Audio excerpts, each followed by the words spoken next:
জান্নাতে আমরা যেতে চাই, একা নয়, সকলে মিলে।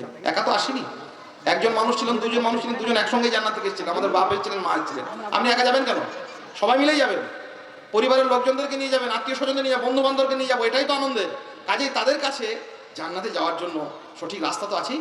এবার আমাদের দরকার চোখে চোখে পর্যাপ্ত আলো। সেই আলো কি করে আমাদের অর্জিত হবে, কি করে আমরা তা ছড়াবো, তার জন্য মৌলিক গুণের আমাদেরকে গুণান্বিত হওয়ার প্রচেষ্টা করতে হবে। আল্লাহ পাক রব্বুল আলামিন আমাদের প্রত্যেককে সেই তৌফিক দিন, আল্লাহুম্মা আমিন। এই আলো ছড়াতে এত বাধা কিসের? একটি বাধা, সে বাধার নাম শয়তান। শয়তানের শত্রুতা আজন্মকালের, আবহমান কালের। শয়তান জানে যে আমি জান্নাত থেকে আমাকে বিতাড়িত করা হয়েছে।